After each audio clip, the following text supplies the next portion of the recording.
ETV euro সংবাদে স্বাগতম। আপনাদের সাথে আছি আমি তাহমিদ আলী আরিয়ান। সুনামগঞ্জে হোটেল সেক্টরে সরকার ঘোষিত মজুরির গেজেট বাস্তবায়নের দাবিতে বিক্ষোভ মিছিল ও সমাবেশ। সুনামগঞ্জ প্রতিনিধি কুলেন্দু শেখর দাসের তথ্যচিত্রে বিস্তারিত দেখুন প্রতিবেদনে। সারা দেশের ন্যায় হোটেল সেক্টরে সরকার ঘোষিত মজুরির গেজেট বাস্তবায়নের দাবিতে সুনামগঞ্জে বিক্ষোভ মিছিল ও সমাবেশ অনুষ্ঠিত হয়েছে।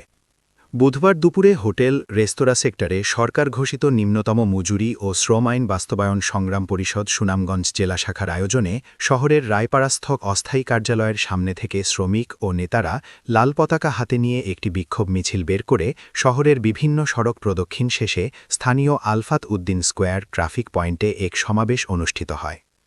হোটেল রেস্তোরাঁ সেক্টরে সরকার ঘোষিত নিম্নতম মজুরি ও শ্রম আইন বাস্তবায়ন সংগ্রাম পরিষদ সুনামগঞ্জ জেলা শাখার যুগ্ম আহ্বায়ক সুরঞ্জিত দশের সভাপতিতে ও যুগ্ম আহ্বায়ক টিটু দাসের সঞ্চালনায় সমাবেশে বক্তব্য রাখেন বাংলাদেশ ট্রেড ইউনিয়ন সংঘ সুনামগঞ্জ জেলা শাখার সভাপতি সুখেন্দু তালুকদার মিন্টু, সাধারণ সম্পাদক সাইফুল আলম ছদ্রুল, সংগ্রাম পরিষদ সিলেট বিভাগীয় কমিটির যুগ্ম আহ্বায়ক লিলু মিয়া, সদস্য লিটন দাস, জিয়াউর রহমান ও আমির উদ্দিন প্রমুখ। সমাবেশে বক্তারা বলেন, দীর্ঘদিন ধরে হোটেল রেস্তোরাঁ সেক্টরের শ্রমিকরা সরকার ঘোষিত নিম্নতম মজুরি ও শ্রম আইন বাস্তবায়নের দাবিতে সভা সমাবেশ করে স্মারকলিপি প্রদানের মাধ্যমে দাবি জানিয়ে আসলেও মালিকপক্ষগণ তা আমলে নিচ্ছেন না।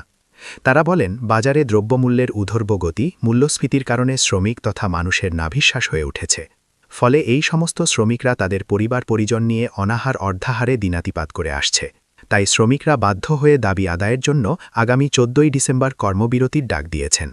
ওই দিন সকল হোটেলে রেস্তোরাঁ শ্রমিক ভাইয়ের কর্মবিরতিতে উপস্থিত থাকার আহ্বান জানান বক্তারা।